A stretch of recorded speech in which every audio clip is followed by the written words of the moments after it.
CII Western Region Startups Subcommittee. As you all know, we have this session every Thursday at 5 o'clock. And This evening we have Ajay Rao as our guest. Uh, you know, Perhaps the best way to introduce Ajay is to say that Ajay literally has loyalty flowing through his veins. For the past 4 decades. Right, and through his tenures, starting with ITC Welcome Group, Grey, DYNR, Wonderman, the list goes on and on, Indian Hotels, and now as founder chairman of Customer Capital. Ajay, welcome to this session of Startup Buzz. Thank you so much for having me. Yeah. And, Ajay, loyalty, and our topic for this evening is customer loyalty in the age of infinite choice. What startups must get right. To give you the context, we do everything about startups for startups in this session on Thursdays. As we discussed earlier, I think startups who are setting off, especially, or even, through their journey, can gain a lot from your immense learning on loyalty, right? And without further ado, we'll start. And I would, again, encourage our audience to keep, sending in their questions, and we'll take them as we go along. While I start with a few for Ajay. Um, Ajay, if you can sort of give a context, from with the basics, what is a loyalty program? What does it actually do? So, short answer, long answer, right? All of us are members of loyalty programs, and all of us believe we understand loyalty very well, right? We're loyal to our dogs, we're loyal to our wives, maybe not in that order, right? So, um, reality is most of us don't have a clue how loyalty programs work, right? And let me be honest, I don't know what loyalty is, right? Because the definition of loyalty, I mean, are you loyal to your child? Yeah, it's a very definition loyalty from are you loyal to a particular brand? And do you use this soap? Coke, for example, defines loyalty as how far you'd walk from an ice cold Pepsi on a 45 degrees in the shade day to get a Coke, right? So would you walk 10 feet? Would you walk 100 feet? Would you walk 100 meters? Would you walk 10 kilometers? Totally different kinds of, loyalty, right? Now, loyalty is something which you can debate endlessly. And the metrics of loyalty, I mean, Coke is one example, a mother's love for the baby is another. There's so many. But now you ask me about a loyalty program, which is a very different thing indeed. Right now, loyalty program, let's not get confused, does not necessarily cause loyalty just by its introduction. What a loyalty program does, right, it gives you six assets, right, which you leverage in order to drive a business forward, right? Now, those six assets tend to be around existing customers, and the attempt is to try and make them give you more money, give you more margin, and do all kinds of nice things for you, right? Now, what are the six assets? The first asset, data, right? I used to say data till I discovered it's the root word of data, right? It's worth going down this for a moment, right? I spent 39 years at the time I looked it up in data-driven marketing, right? I never thought to Google what the etymology of the word DATA is, right? And it's maybe worth spending a minute to tell you guys about it. And forgive me, one of those rabbit holes that I love going down. It's a Proto-Indo-European family of languages word. In other words, it predates Sanskrit and predates Latin and predates, the languages they speak in the Ukraine and, the Gaelic languages, etc. Right? Now, what it means, that which is given, right? And you'll find it showing up in Sanskrit as Guru Data, in Latin as datum, that which is given, right? Now, that which is given in two ways. One, that which is given freely, on which I expect no return, and that which is given, which means that it is true, right? The sun rises in the east, that which is given, right? Fascinating. So the first asset you get is data. Now, you get three kinds of data. You get many kinds of data, but three in particular. You get profile data, because somebody puts up their hand and says, I want to be a friend of yours. And they're willing to tell you about themselves, right? Which is kind of cool. Now, if I mistreat that profile and I spam you mercilessly, shame on me. Because you try to be my friend, and I wasn't yours. The second kind of data you get is transaction data, right? Which is now I know that it was Ravikant who got this flight from Bombay to Delhi and then came back again, right? Previously, I vaguely knew some bottom went on some seat from Bombay to Delhi, and I don't know whether they came back or not, right? The third kind of data you get is interaction data, where you don't transact, but you call the call center, you visit the website, whatever. I mean, you interact with others in some way. Okay. Now, there are many more kinds of data, but just stick with these three for a minute. Now, together, these have very high predictive value, right? Let's say you fly 12 times a year, right? And every time you fly, the Anijanika is at 1 day difference, which means you're probably flying on work, right? You catch the 8 a.m. flight and you come back on the 8 p.m. flight the next day.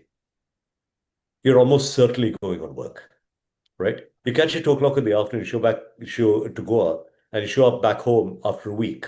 You're probably on vacation.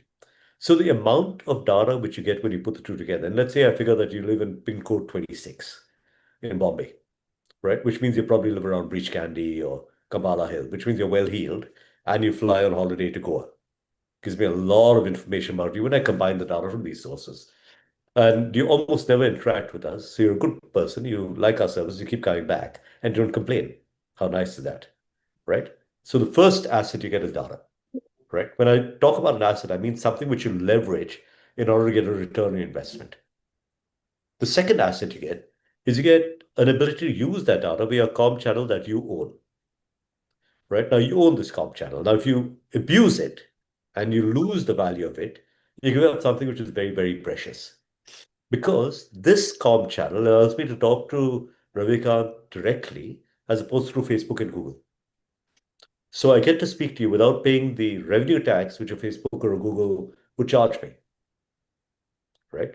The third thing which the loyalty program gives you, a currency that you control the value of.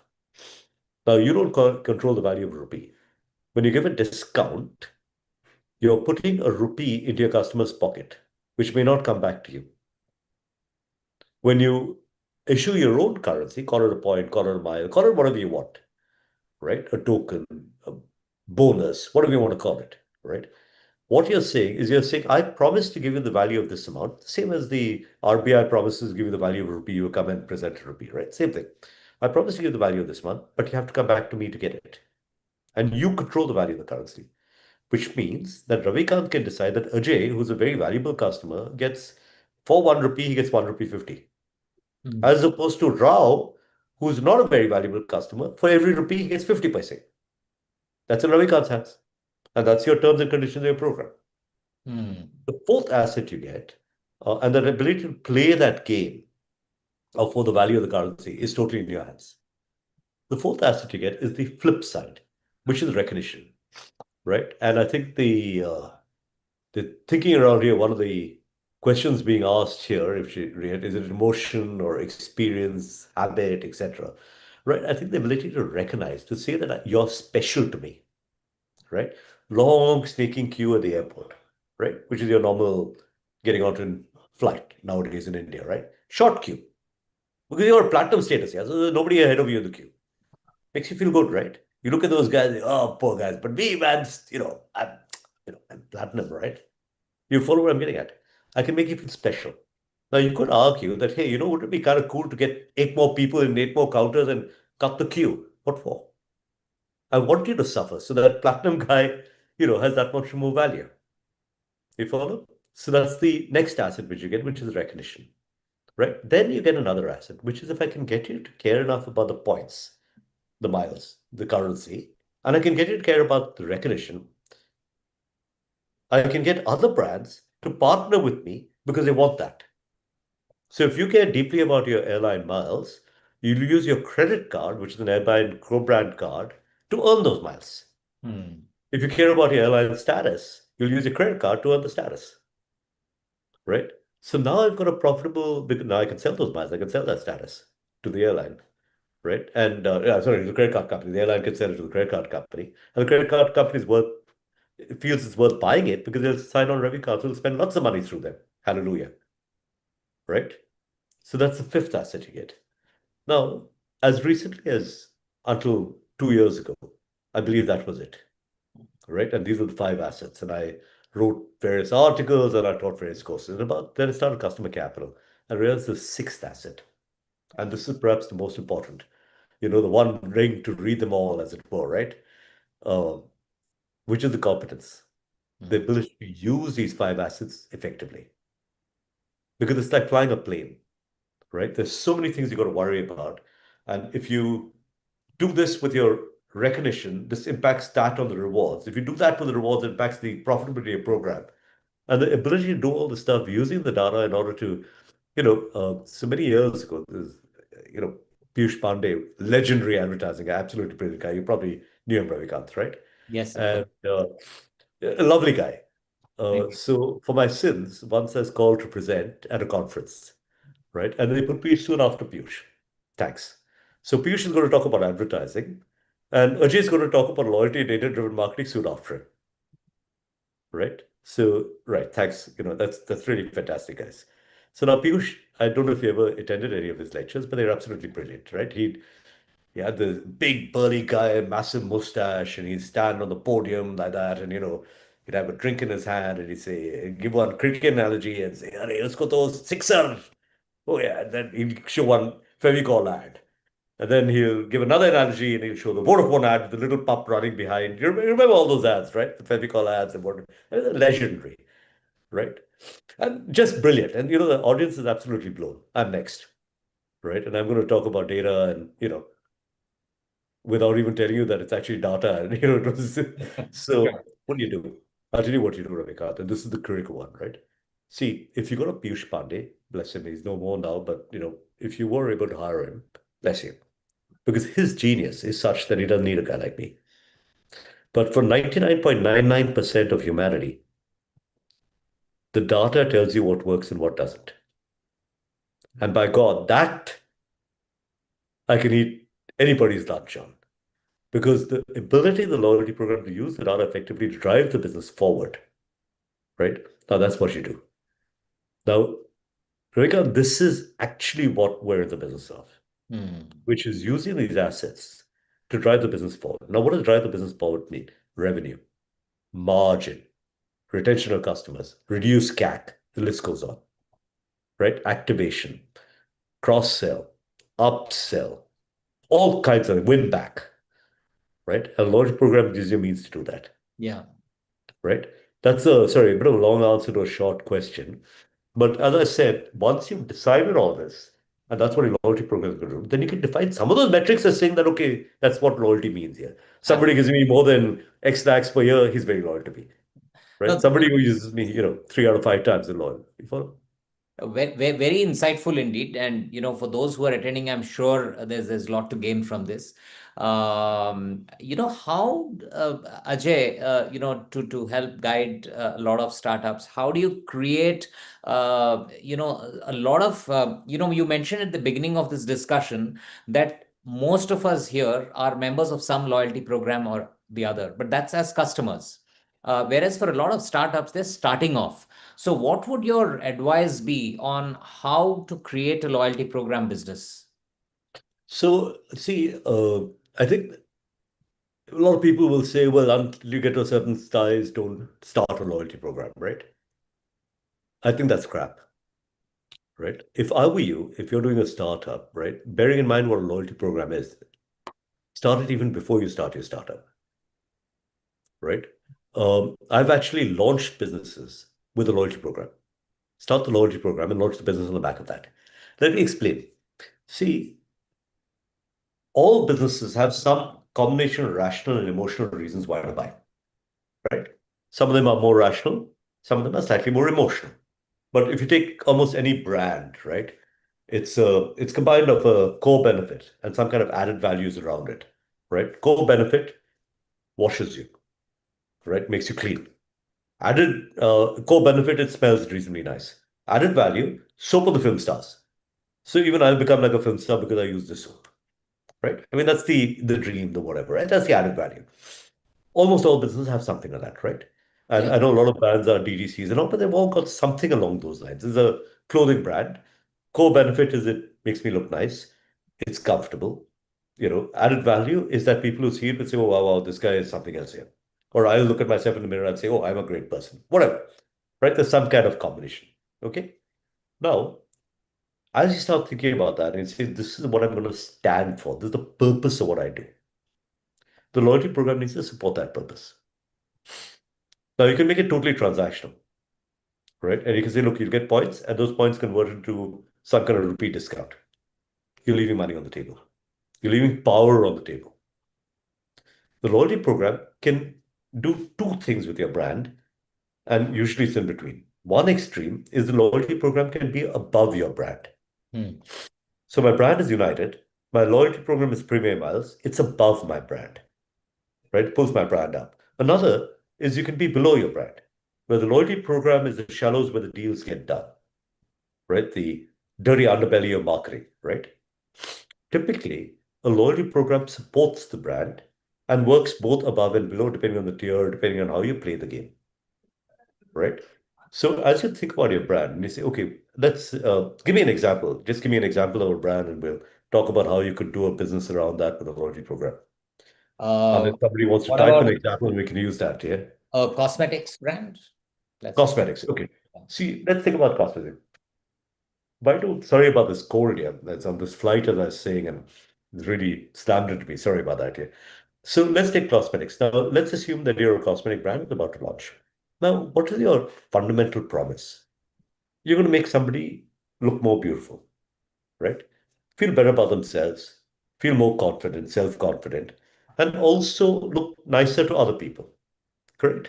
What are the core values of that cosmetic brand, right? Let's say, for argument's sake, the core value is self-confidence.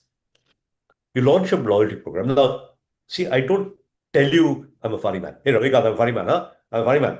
And you start, it doesn't work that way. I tell you a joke, I tell you another joke, I tell you another joke, and you take out that I'm a funny man, right?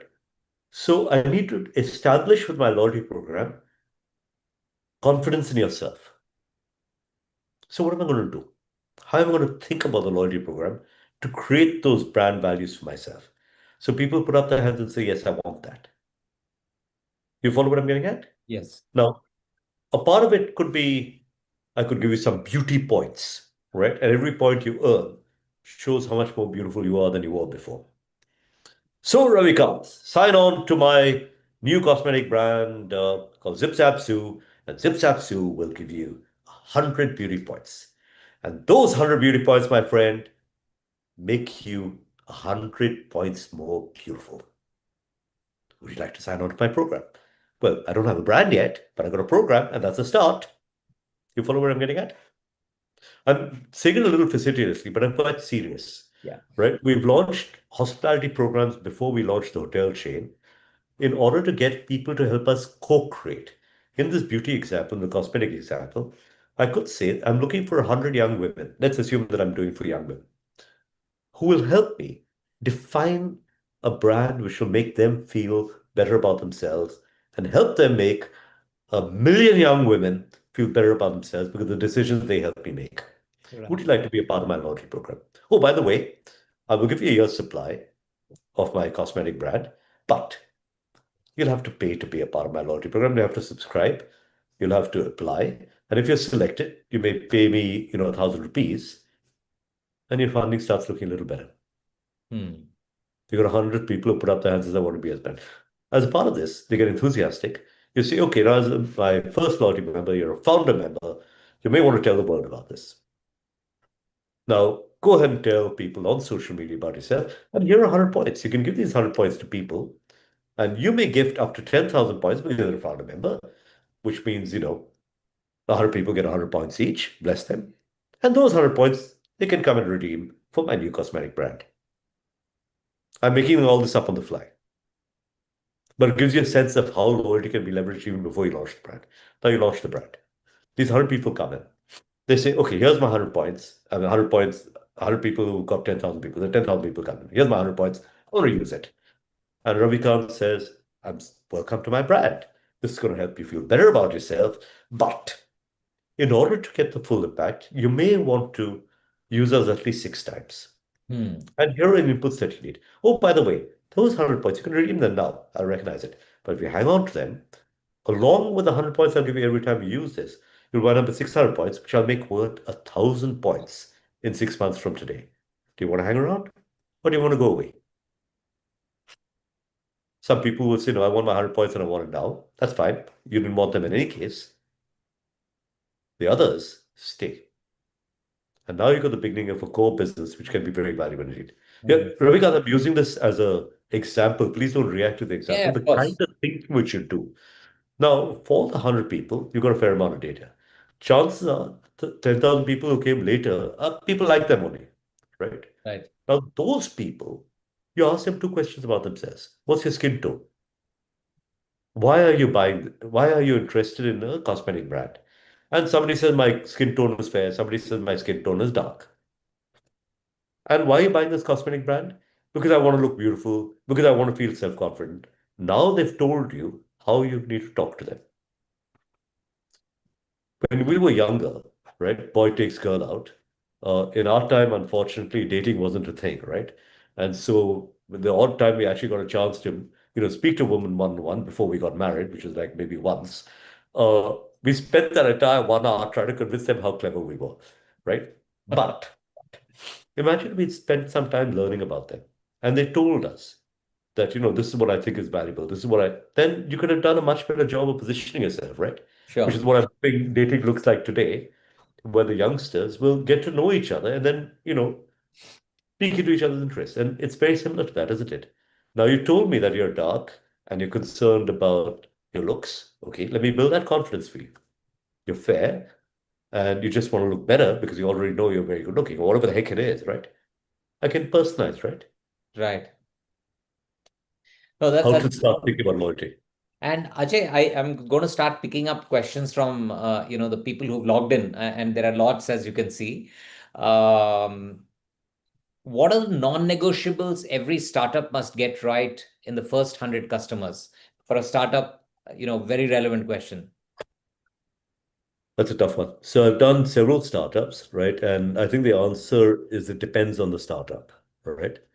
There are some non-negotiables for certain categories of startups, say others. So, for example, I've done startups where you create a minimum viable product. Hmm. And the non-negotiable is not that I don't make a mess for the first 100 guys, but that I learn from the first 100 guys such that the next 1,000 guys and the 10,000 after that, I don't make mistakes, right?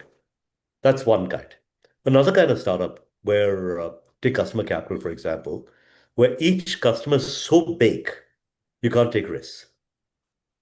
So the first 100, forget the first 100, the first one, you can't make a single mistake. Everybody's going to be singing your praises.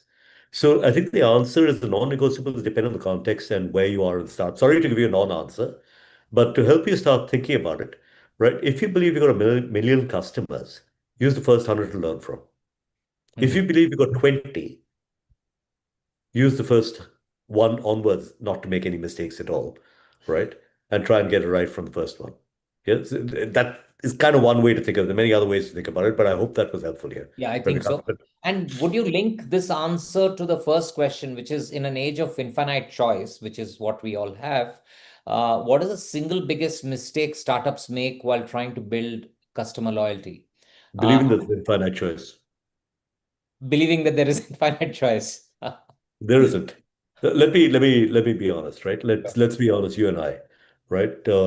Why do you probably brush your teeth? Unless you had a moment of eruption, somebody told you your breath stank, or your dentist told you you got a gum problem, please change your toothpaste.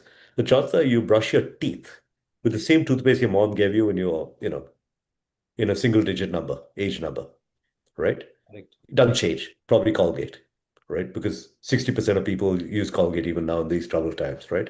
Or whatever the number is. I don't know what the market shares are now, but it's probably something like that, right? Yes. Now, why? You've got infinite choice, but do you? You've got only so much mind space, right? And what happens is that you double down on habits. If it ain't broke, don't fix it. Just carry on doing it. The darn toothpaste works. I don't have mind space to figure it out. If Colgate raises the price by a rupee or 2 rupees, you're not even going to notice yet. You just carry on brushing your teeth, right? Do you remember what the price was 6 years ago, what the price is today? Who cares, yeah? They're just buying it. Okay, let me give you a moment of reflection. Now, many people, right, and I'm assuming we've got a bunch of youngsters on this call, so let's wake them to the facts of life, right? Many people remain married for many, many years because of sheer habit, right? The first year or two, you're wondering, hey, why the hell did I marry this person? But after the first 30 or 40, it's kind of, you just go home, right? You're not thinking, right? Now let's assume there's a moment of abruption. You get home and you find the door's locked and you can't get in. And you knock on the door and, the wife says, go away. Okay. But I live here. Not tonight, you don't. Okay. She's in a bad mood. You disappear. Let's say this happens 10 times. You follow what I'm getting about for a moment of abruption? Things change. So if you don't create a moment of abruption, there's actually a very limited number of choices, Hmm. Very right? insightful. So that's mistake one. Two, if I can become the habit, if I can become the choice without person thinking about it, and a loyalty program should really try and get you to use that 5, 7 times. So now you're using it without thinking about it, right? Use it, use it, use it. Now, if I get you educated to look forward to a discount, let's say I'd say, buy my Zip Zap Zoo and I'll give you a 30% discount. You're actually buying the 30% discount. You're not buying Zip Zap Zoo. And when Yip Yap You comes by, who's a competitor, and they give you a 40% discount, you're gone, baby. True. Right? And that's foolish in the extreme, right? Yeah. So I think what you really want to do is you want to double down on the guys who are likely to be loyal and give them strong reasons to be loyal and move them to being habitually loyal and use your loyalty program to drive that. Absolutely. Does it answer the question? Absolutely. I think that's very insightful indeed. And so I'll jump to the next one, which is, do you believe loyalty is built through emotion or experience, or is it a mix? Well, experience results in emotion, Mhm. right? Let's say you and I meet, right? It's a experience, right? And you walk away from that experience unhappy because I was rude to you, as dismissive, and you don't remember that emotion, Hmm. right? You walk away from the experience happy, right? You're going to remember the emotion, right? Most people remember how you made them feel. So now you got a choice, right? Let's take buying a car. Okay. Um, you need to buy a car. What do you do? 9 out of 10 people, you'll go and Google, you'll ask a few friends, you'll read a few articles, you'll go into a test drive, another test drive, then you go back into the first test drive again, and then finally you buy your car. You'll negotiate the price for your old car, you'll get a deal on the finance and all that good stuff, right? Then you buy your car. Now, this is true for you, it's true for me. What I described is probably your experience as well. Same, right? Both of us. I'm sure everybody else on this call, pretty much the same. Car, bike, whatever it is. Automobile manufacturer knows this. They can leave it to chance or they can manage it. Now, if you leave it to chance, yeah, you will get some sales. And you know what those sales will be? Market share. If you've got a 6% market share, 6 out of 100 people may buy your car. That's the way, the law of large numbers works. I mean, think of it that way, right? Or I can choose to manage the experience. And if I manage that experience and I do it successfully, right, there's slightly greater chance that I can get a sale, right? Now you'll say, okay, but how can I manage this experience for everybody, right? And good question. You can't. But who do I manage for? Let's say I'm Mercedes and I want to know whether you're in market or not for my new E-Class, right? What's a great question to ask, are you in market? Anybody who comes by, I say, are you in market? Yes, of course I'm in market. Otherwise, why am I here? Right? But you're not. I'll tell you what's a great predictor of what you're in market for. Which car you now drive and when you bought it. So all I need is somebody standing outside the showroom to see what you drove up in. I know which car it is, I know which model it is, I know when you bought it. I know whether you're in market or not for my car. Mhm. If you're driving in a 14-year-old Maruti Alto, the chances you're buying the new E-Class are pretty remote. If you're driving a 3 or 4-year-old E-Class, the chances you're buying the new E-Class are pretty Sure. bright. You follow what I'm getting at? Absolutely. So you got the data, and then you manage the experience for those whom you care about. And therefore you get the emotion, and therefore you get, in this case, the sale. Make sense? Absolutely. Mhm. Don't react to the examples, Yeah, sure. right? I mean, it's more the thinking behind the examples because I'm coming up with these examples on the fly just to bring it to life. But it's the thinking because if you keep it to theoretical now, Ravika, Yeah. it's a bit boring here. And I think, Comes Ajay, with I am lecture. The next question probably is linked back to what you said, which is that if the customer has a good experience, that immediately leads to the emotion and then the loyalty. So another question here is, what mindset shift must founders make when moving from acquisition focused to loyalty led growth? Okay, this is the one I love, right? Every time, right, a founder spends money on CAC, he makes Zuckerberg richer. Richard. Now, do you really want to be contributing to Zuckerberg's electricity bill? He doesn't need your help, baby. You should feel offended. So I think the number one thing you need to do is you need to make a mind switch from saying, look, I've got VC money, let me go and piss it away acquiring customers by giving discounts and giving Zuckerberg and Google and all these guys lots of money. You got to feel offended. You got to say, I've got a customer. I want to double down. I want to keep that guy. I want to keep that guy. I want to keep that guy. I want to keep him happy enough that he talks to all his friends and he brings his friends in. Hmm. That's money well spent because Hmm. that's my money given to my customer, not to some American billionaire who can do very well without me, right? And who basically abuses me, if you think about it, because the toll tax that they charge for my revenue is ridiculous. Hmm. Hmm. Makes sense? So if you were to say one thing which you can do is that mind shift you. Because Yeah. once you start getting offended, saying, because if you accept it, they've taught you to accept it as a cost of doing business. CAC is a cost of doing business. You pay 35% as CAC. Okay, you're very clever. You pay only 25% as CAC. Imagine that came down to your bottom line, what your valuation would look like. Every rupee you spend on CAC, you should be offended by,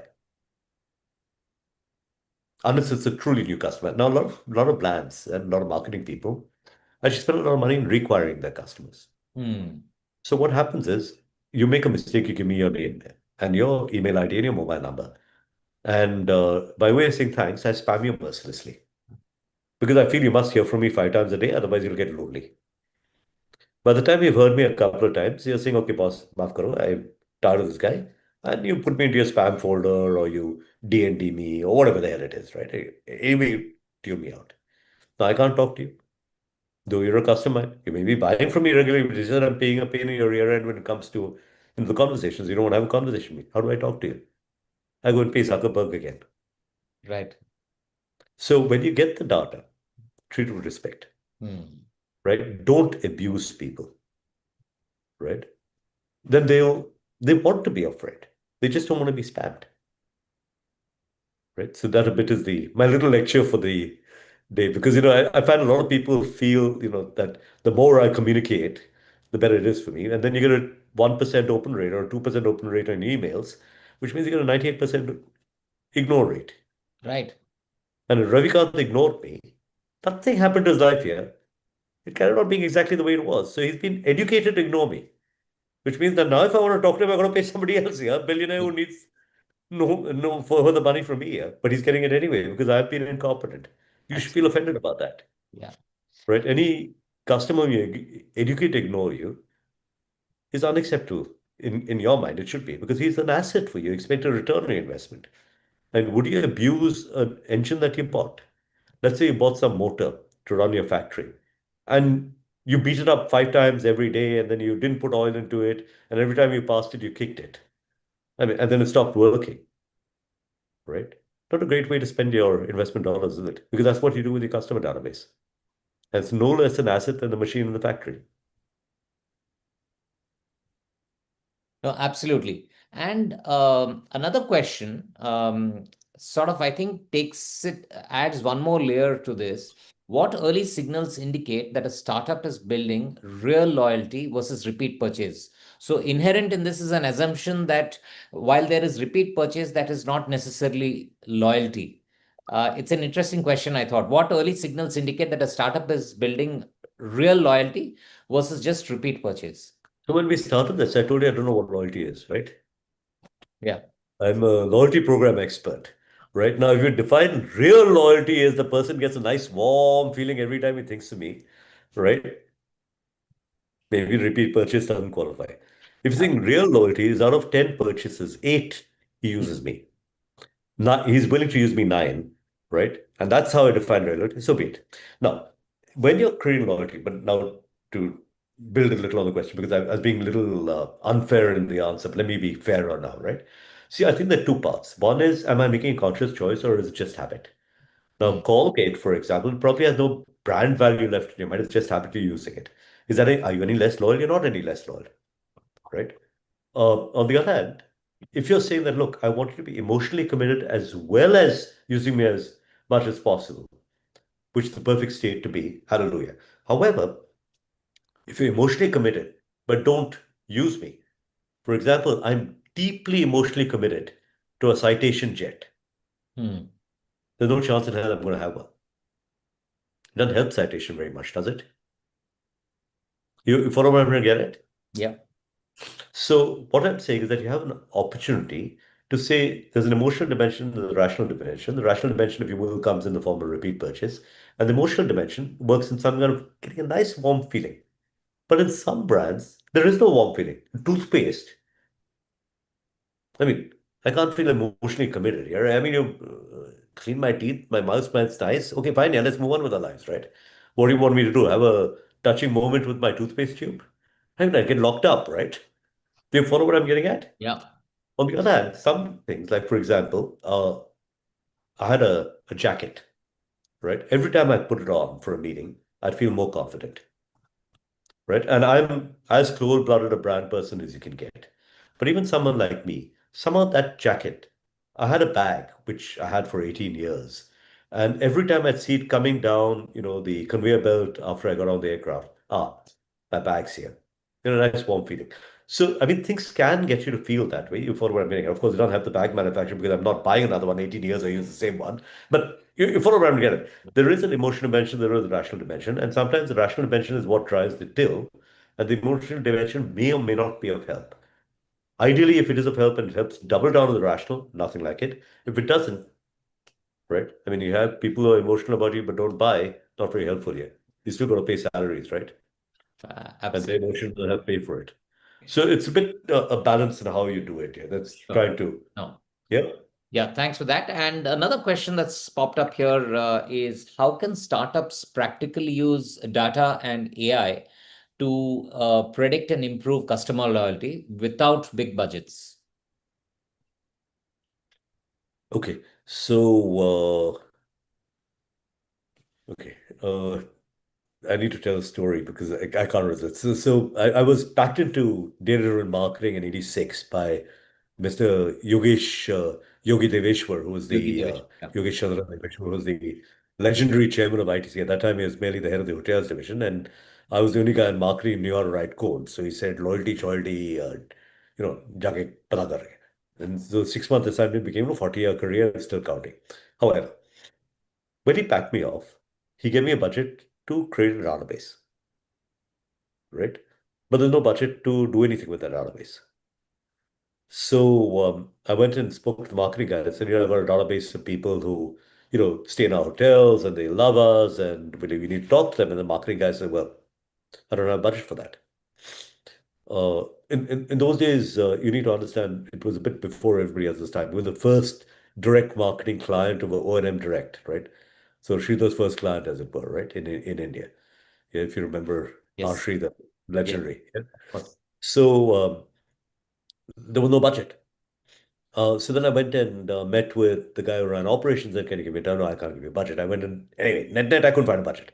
So finally, I went and met with Mr. Deveshwar and said, sir, give me this database. And now I've got, 8,000 people as it was in those days who contributed 30% of our revenue. And now, I need to talk to them, sir.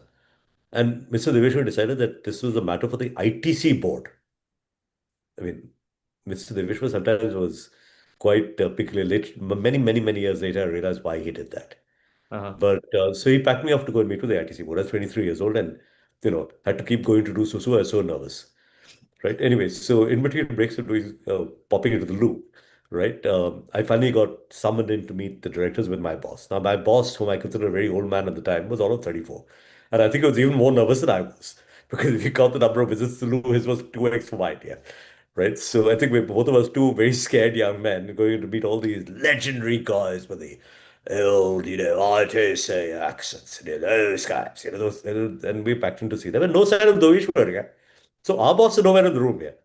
And so two of us shaking hands, start putting up an asset side. At that point, there's a guy called Mani Iyer. I don't know if you remember him. Yes. He was the legendary MD O&M. of OBM as it was in those days, right? In India. And suddenly, Mani Iyer popped up in the room. And I never really met him, but my boss knew him, and he says, "Son, do you mind very much if I am doing 2 words before you start your presentation?" Money out, but and this is the board of the ITC. I don't think I've got a much of a choice there, do I? So anyway, so Mr. Iyer stood up and he said, and this is the point of the story. He said, "Gentlemen, having database and not communicating effectively is like pissing in your pants in a cinema theater. You are getting a nice warm feeling, and nobody else is knowing. And afterwards, it is cold and it is clammy." And I'm thinking to myself, okay, man, I'm done for. I'm getting packed off to Kabul or Mongair or wherever they send, bad boys at ITC whom they don't really like very much, right? And one director turns to another director and says, "He's got a point, and give the boy a budget." And that's it. I didn't even put up my first slide. There's a point. And that point is that, when you've got the database and you start leveraging it, start communicating, right? Communicate about stuff which is valuable to the other guy. And I think the core question, in all the data-driven marketing that I've done, is I know why I want to talk to you. Why do you want to hear from me at this time on this subject? And if I don't have a darn good answer, I shouldn't be talking to you because then I'm wasting your time, right? And if you're ruthless about that, your database will become infinitely valuable, right? You will get, in fact, there was a time when I used to get calls saying, your scheduled mail hasn't arrived yet for communication mail. Because in the first of the month, we'd send this com out. Yes, right. And people, once it went late, and people called me on the second saying, "Where the hell is it? I was expecting it on the first." Oh, at the present 2% open rates, I don't see many people getting that kind of response now. True. You follow, so that's really how you need to think about this and try and drive the results, which is to use the database effectively, right, in order to create communication that works in order to drive value. No, very, very interesting. And the ITC example you gave was very interesting indeed. I'm going to try The and Money IR, yeah, at his best, yeah, innovative. absolutely legendary Mani Iyer. Did you work with him or? No, I haven't worked with him, but I was in advertising myself for 7 odd years. So obviously, Yes, yeah. yeah. And I'm going to try and squeeze in 2 questions, although probably only one is going to be possible.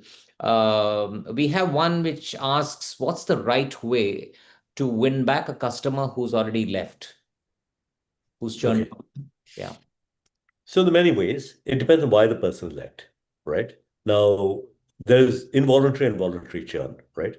Involuntary churn is when we want to lose a customer because, he can't pay his bills or something like that. Forget about those guys. You don't want to get them back. The Right. guys who churn voluntarily, there may be a short-term reason, there may be a long-term reason. A short-term reason, somebody is rude to them, right? Somebody's unpleasant, whatever. They had a bad experience. Those are sometimes the most valuable guys to win back. You win them back and they become your most loyal customers. In fact, I used to joke, not entirely joking, but I used to say this joking, but it wasn't entirely joking. Sometimes it's good to annoy people, right? So you have a chance to win them back. Because Mm. then they become so loyal to you, you know, it's just a God-given gift, right? And then they talk about you and say, so the first time I experienced this was when I was at Taj then.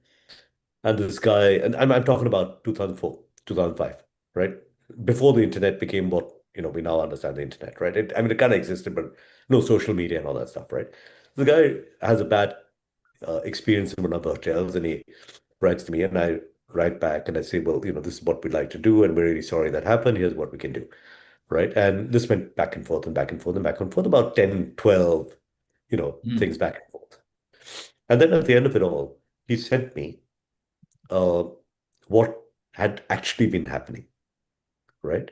So each one of my back and forths had got forwarded to people Mm. saying, this is what happened and this is what he said. And it was sent to maybe 100 people. And those people comment back saying, no, no, he's bullshitting. He's the Taj. You can't expect him to be honest. Some people say, no, no, he seems like a genuine guy. It seems like he's genuinely trying to. And each one of these back and forths resulted in this spread, You follow? Now, what was happening was that at the end of it, his list had grown from the original 100 to maybe, I don't know, 1,000 or something like that, right? Everybody's sitting and commenting. And he sent me this entire thing. And the number of people who got converted into becoming Taj loyalists from that was actually quite remarkable. So, if you can get it right, yeah, winning back somebody is really good. Now, how do you do it? Right? And I think that was really the question. Hmm. And if I were to say one piece of advice is listen attentively, listen respectfully, right? Listen.